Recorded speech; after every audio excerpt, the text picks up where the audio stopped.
Welcome back, everyone, to the Voice of Hope. Today, we're going to have Rob Smith Jr. is going to be the guest on the Voice of Hope. This is part of Damon Looks. I'm associated with Beverly Nations online internet radio, which is on Blog Talk, and Damon Looks is a part of the network. And so, this is going to be an interview for Damon Looks today. So, Rob Smith Jr. is on the line, and we're going to talk about his life, the story behind Rob Smith Jr. Hi, Rob. How are you doing today? Hello, go ahead. What would you like to know? Well, tell everyone a little bit about yourself and how you got into cartooning and Right. drawing and just where you started with this. Well, I'm a Florida native, born and raised in Orlando. My family's from down Miami way, born and raised down in Coral Gables, which is just south of Miami. My elementary school art teacher was one who she saw a lot of folks drawing, and she encouraged everyone to do better and better and better and better. Some listened, some did not listen. For some reason, I followed along with that, mostly probably because I didn't have others that were pushing me about much anything else. I was terrible at math, and I remember the math teachers didn't actually push me along. Maybe they should have, because I love economics today. But I since I was being pushed, I went along. So I started developing, working on art stuff. There were really three of us that really excelled there, I think, and that was myself, a fellow named Greg Willis, and another fellow named Theophilus Dog. The three of us excelled. While in elementary school, I was doing everything from using building, working with sculpture, working with clay to build sculptures, doing 3D artwork with yarn and board, and even animation.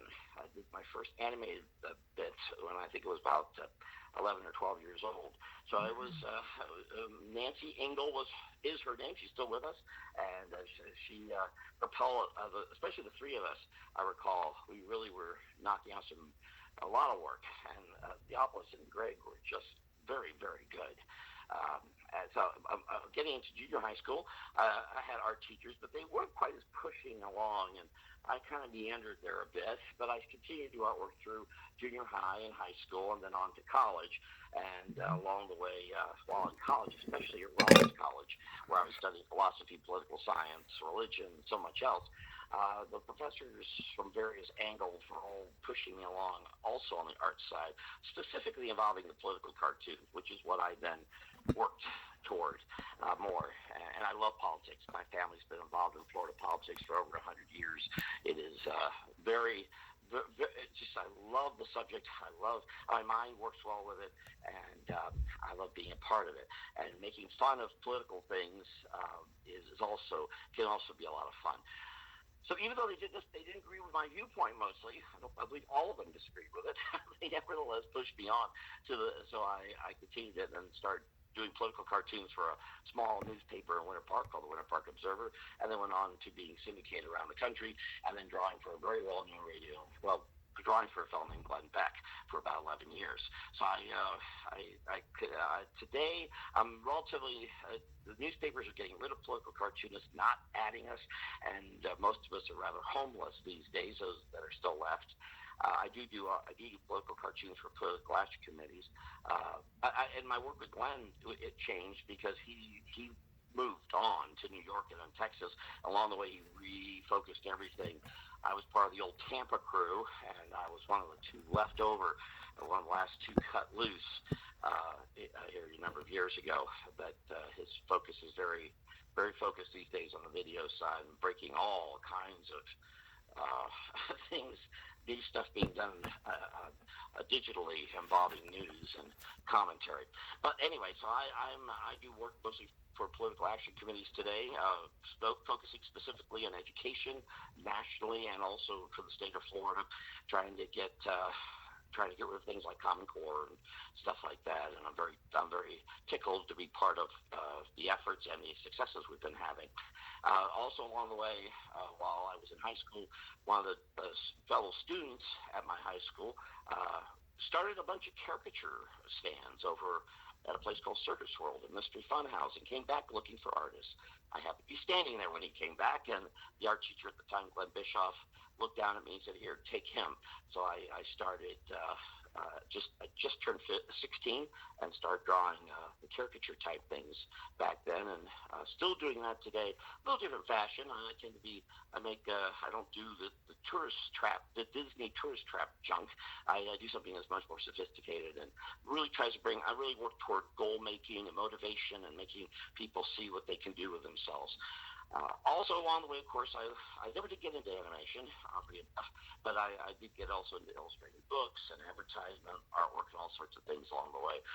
And then, of course, my interest in Florida came about coming back from a college I went to in New Jersey called the Joe Kubert College of Cartoon and Graphic Art. Coming back from that, around 1983 or 4, I saw the redevelopment happening in Maitland, which is in Central Florida, of a new highway, and I thought, why is this being done? And that brought an interest in trying to preserve our state and also involving development issues. Per chance, I ended up getting a job with the City of Orlando in 1985 in the City of Orlando Planning Department, which was perfect because it was exactly where I got to learn all about how development happens, and road building and construction and everything involved with that, which aided me in some political stuff I was doing and other things up to this day. And I worked in the planning department, and then I moved to engineering, and I was with the City of Orlando for 20 years, working all sorts of projects and doing a lot for the mayor's office on the arts side. I worked under 3 mayors. But so I've lived a rather varied life all over various areas. I'm not even touching on it all, some of it. Wow. But there you are. How's that? That is, wow, that's fascinating. You got all of that in such a short amount of time. Wow. So, Rob, as you heard, he has done a lot. And I've got to know Rob. I met him at an event about 3 or 4 years ago. And he was doing some drawings there for children. And but I wanted to show you some of his work and different things that he does. This was this past December of 2019. You remember when we were at the American Legion, I think in Mount Dora, Rob? Yes. We happened to be at a Christmas event, and he was just sitting there with my grandson Caleb, and he did this drawing. It's one of Caleb's prized possessions. It's so cool, and I'll show it to you. Rob drew this in what, maybe 30 minutes? Oh, no, much less than that. Oh, okay. And it's like, what does it say here? Secret messages. Usually folks say undersay the number, not oversay the number. But yeah, so usually I'm saying, oh no, it took longer, but no, in this case it took a lot less. Oh, okay. How long do you think it took you to create this drawing of Caleb? Well, but usually if I'm drawing things like that, if you, again, I know we want to mention some of the live drawing things I do, but I like it probably 15 minutes, maybe 20 tops. And this is so, it's just so cool, so different. It just, Caleb, he's so inquisitive as a young boy, and it looks like him too. And the way he's always asking questions and everything with Rob, I thought it would be pretty nice to show this tonight. This is just one piece that he has done. And then we happen to be, he was saying that he works with homeschoolers and things of that nature. So we had got together, and he was talking some history with Caleb. Caleb loves history. And we did a little quick Facebook Live. You can catch that on the Voice of Hope Facebook page. It was back in December of last year. It was just about a 10-minute live. And Rob did a drawing as I was talking. And he asked me what my favorite animal was. And I said an eagle. And here was the drawing that he did in just minutes. I don't even know if it was 2 or 3 minutes. And it was an eagle, and the eagle was riding. Of course, I do lots of riding. And so that's another piece of his work. And then I wanted to show you guys, I want to talk about, since Rob is a Florida native and a historian, he does these beautiful Christmas cards every year. And if you're lucky enough to get one, I got one last year, and he gave me some of his past years. So I want to show you some of his work.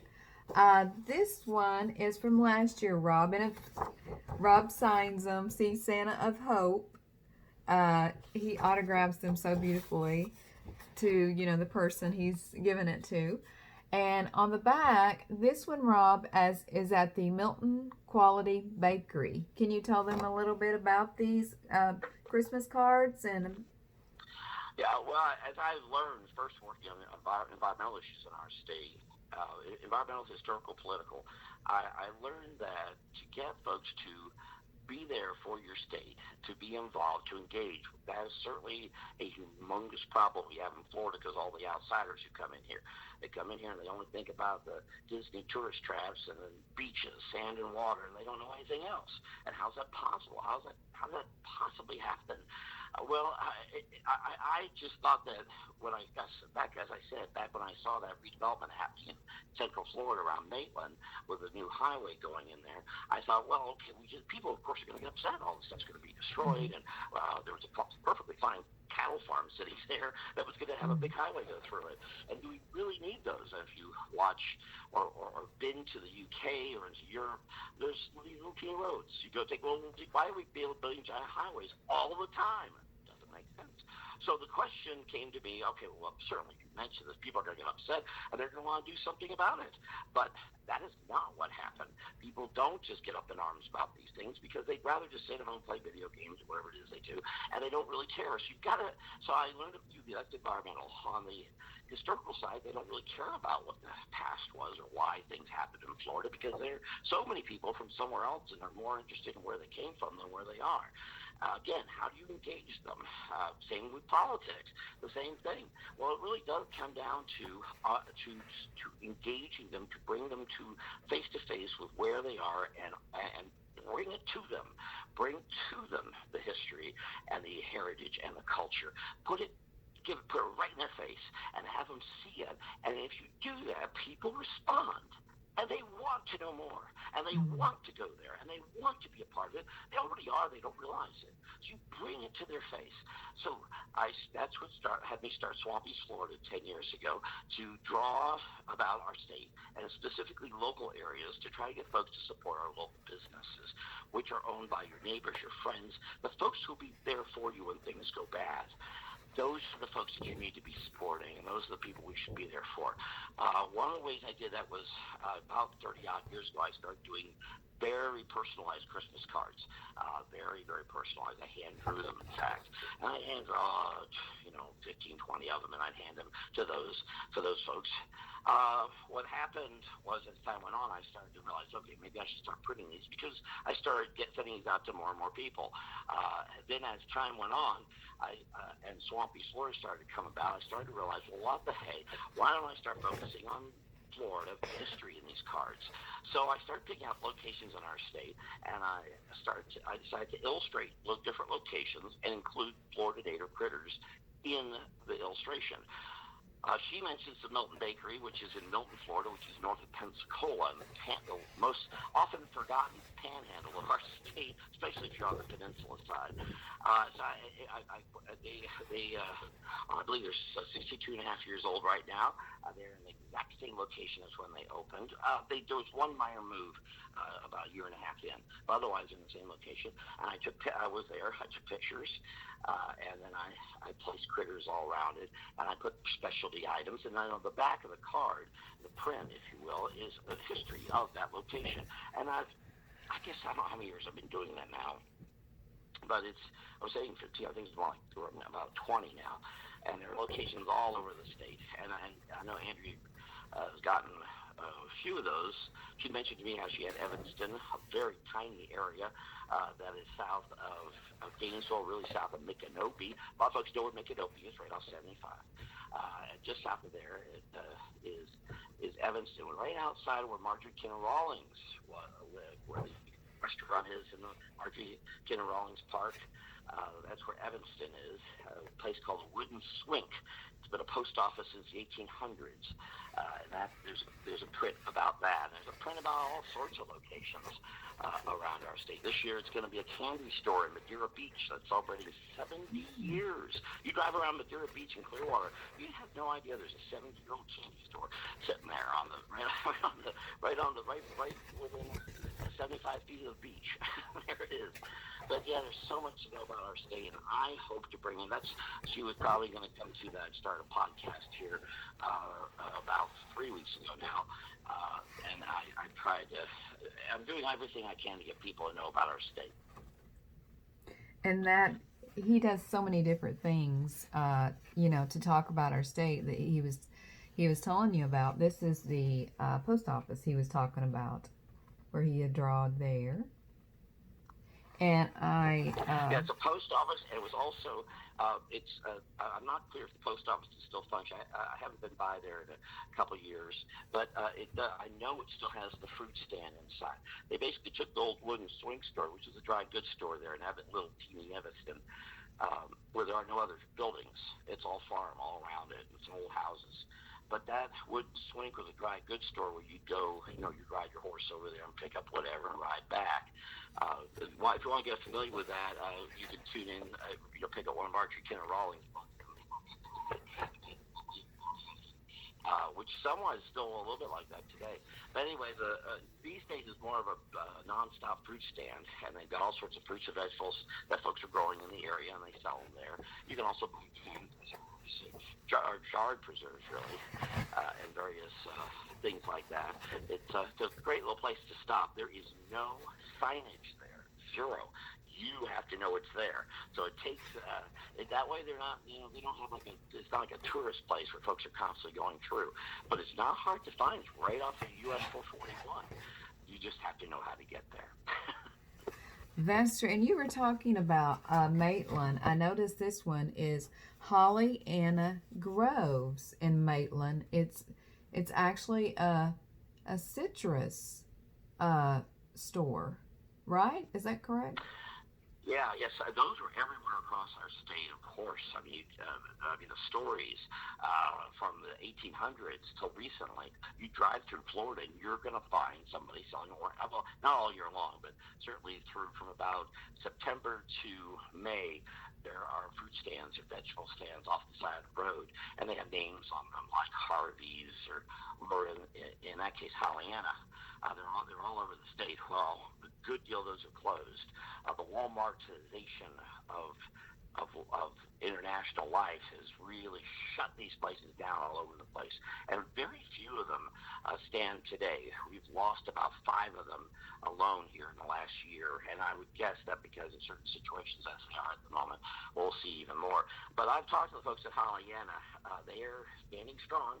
Their groves 1792 is a major roadway that goes all the way through the country, but involving Florida to north-south road, specifically in this case, goes through Orange County, and basically going through Orlando, going northerly into Winter Park, and that turns into Maitland.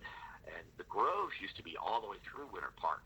If you take 1792 north of Lake Estelle, that was basically just north of that was the start of the Hollyanna Groves, and then go all the way north toward Maitland. Well, now that's all concrete, and it's not really. It's all kind of low key development, but that was all once orange groves. I remember the remnants of that, those orange trees being scattered about when I was growing up. Anyway, their oranges now are way out in Seminole County, but they still sell. That little stand still sits there on 1792, surrounded by all these condos and fancy restaurants and all these fancy cars driving by. But here's this little fruit stand, and they have oranges and all kinds of jarred preserves, and you can buy some citrus candy and a little this and that. It's great, and the nuts too, of course. There's and honey, lots and lots of honey, right there. Hollyanna grows on 1792. Okay, and then the last one here, I'm gonna go somewhere with this after we talk about it. It's uh, Goofy Golf Putt Putt Golf Course in Fort Walton Beach. You want to tell us a Back in little the bit about Panhandle that? again. I could go on and on about Goonie Golf. It's a rather lengthy story actually, but I'll just keep it to this: that Goonie Golf used to be all over Florida. In fact, there was one in Maryland. Actually, there was one right on 1792, about a quarter mile south of where Hollyanna Groves is. But those are all gone. The only one still in existence, as it was basically, is there in Fort Walton Beach at Eglin Parkway, which is just north of downtown Fort Walton Beach, coming off at 98. And you can go putt putt all the places you so well remember, many putt putt places with the wishing well, and there's an upside down bear on a ball, and there's a little dinosaur critter. So it's a return to times that we've kind of forgotten about, because most of those have either turned into these fancy luxury putt putt courses. There are very few of the old fashioned traditional ones. What's really neat about this too is there's no gate around this. You just walk right in. You can walk there right now. Walk right on there. Walk in and out. If you have to go, they're not going to put up with you coming on there with a golf pair, some glove, a bag of clubs. But uh, it's it really harkens back to a time period that should not have been gone, but it is. Wow. Uh, and then where I was going with that, Rob has also, I wanted you to see that Christmas card he did in Fort Walton Beach with his new podcast he's doing, Swampy Florida. On one of the episodes, he was talking about Fort Walton Beach. And can you talk a little bit about your podcast that you started with Swampy Florida? It's basically an extension of Swampy Florida. The idea is to cover, uh, is to note specific locations, encourage you to go to local places, local businesses, focus in on history. I just did my first book review. Again, it's 3 weeks old, and I've done 8 of them so far. But I could do them endlessly about all sorts of things, everything, every little. And I don't need to crack a book. I have a lot stored in the old noggin here. But I also three of 8 of those, 3 of those are about what South Florida is. A huge misconception that South Florida is only Miami, and that's just not true. There's 3 very distinct parts of South Florida, and I delineate those in 3 podcasts. Those are fun, and getting into Fort Walton Beach. I mean, I just covered a little bit of Fort Walton Beach. I mean, as I said, I could do a whole one just about Goody Golf. I could do a whole one about Eglin Air Force Base, or the bases in general that cover Okaloosa County into Escambia. Get back to Milton, just north of there is Whiting Field. I could do a whole podcast just about Whiting, one of the most amazing military people in our history, generally entirely unknown. What this man did is unbelievable. We would not have had submarine warfare in World War II if it wasn't for the chances that guy took. And here's this little Whiting airfield stuck way up just north of Milton. You feel like you're in the middle of nowhere. There's also a great park there. Best place to see pitcher plants in the entire state of Florida. I'm sorry, now I'm getting into things again. But anyway, you can see my podcasts are going to cover a lot of territory. They're really good. Is the gentleman you were talking about, is that the music you play on the podcast? The what? I'm sorry. The music that you play from the podcast, is that? Oh, yes, yes, that's Whitey Marvel of the Swamp Readers. Whitey Mhm. Marvel is a dear friend of mine. We lost him. He died back in September. Great fighter for our state. Long time. He also has a planning background, so we both really, really, really got along, because we both, people work in planning have a different view of things than the average Joe out there, because we understand how things can happen, how things get laid out, how things can get built, and when things go wrong, we really can tell it, because we know it's there's things you just don't do, and or the ways of approaching it. And Whitey and I both really knew that so well. He was a long time in charge of the Sierra Club in all of North Florida, and he also was I knew him first as a musician because I was been involved with Florida folk music a lot in the late Mm. '80s into the mid '90s, and I first met him then. But here in recent years, we've worked together, involved with the Florida Springs Institute, the Silver Springs Alliance, and some other water groups. And Okay. Whitey was great. And so you can it's WhiteyMarvel.com. You can go get some of his music. It's But if you listen to the podcast, he and one of my videos, Man in the Swamp Reports on YouTube, his music opens and closes it. it does. It does. I love those too. He has those on YouTube, and he does Rob a few minutes, and those are really great too.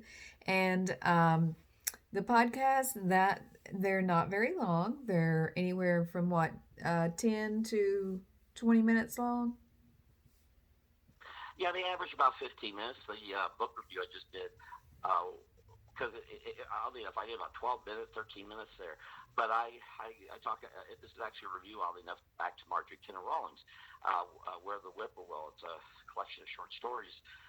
And I also talk about the background of how these books came about and what she was writing from, and hopefully that. And I don't like to tell what the stories are.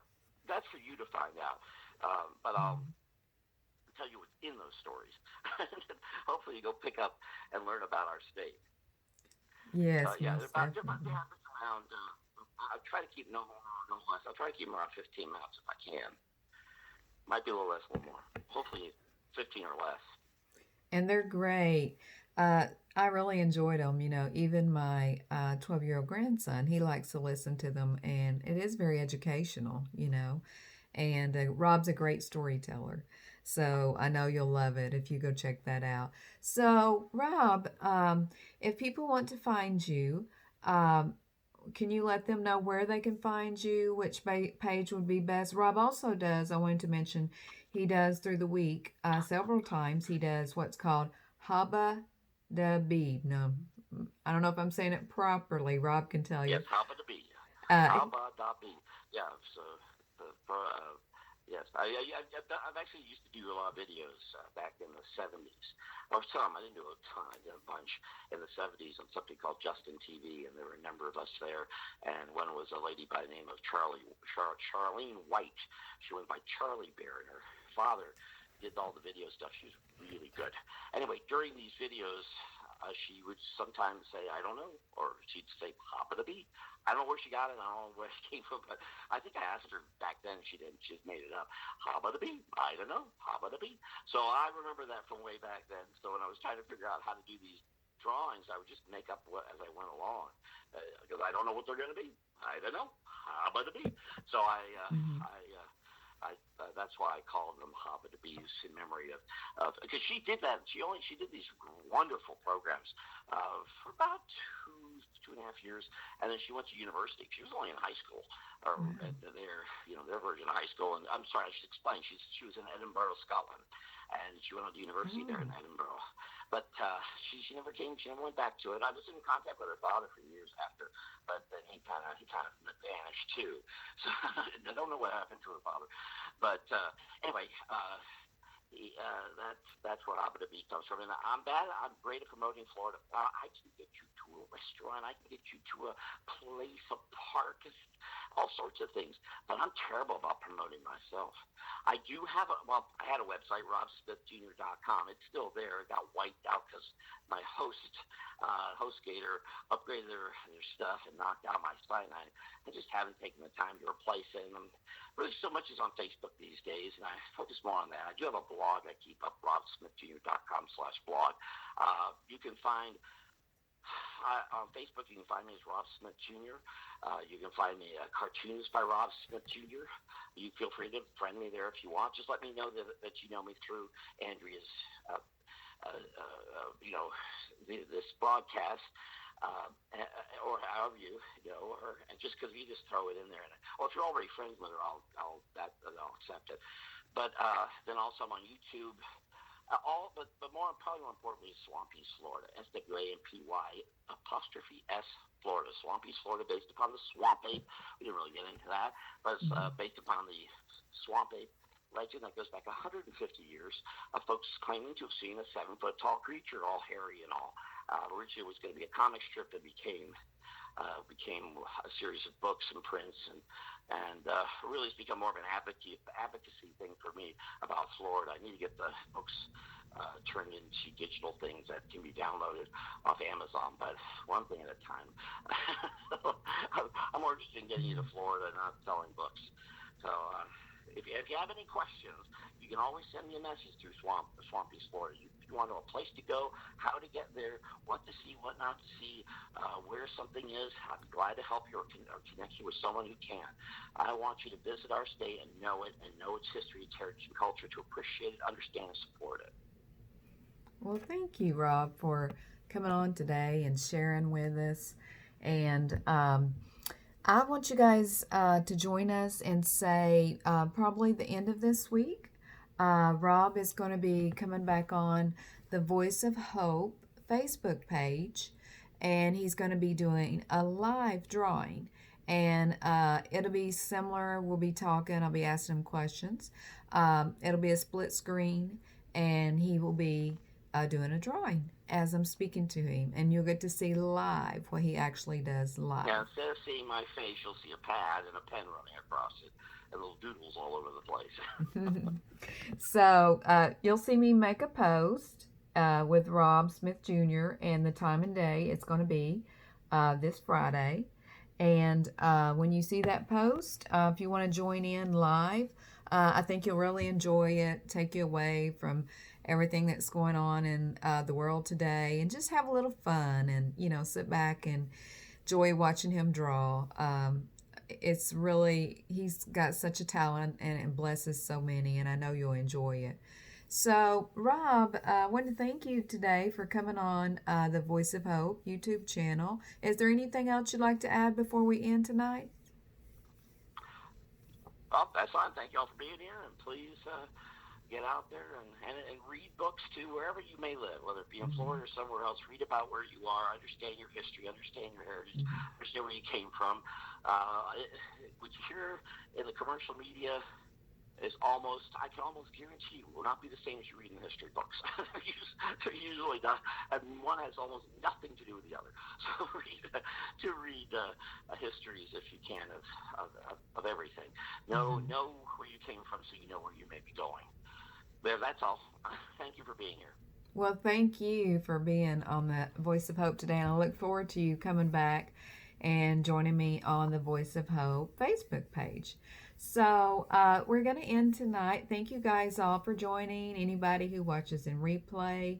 And as I always end all my shows, if no one has told you today, you are so loved. So whatever you're doing, get out there and spread some hope to the ones around you. Someone out there, I'm sure they may just need it. And it will make you happy too. So I hope that you found some enjoyment through everything with our interview today and what we shared. And that you would come back and join us on Friday.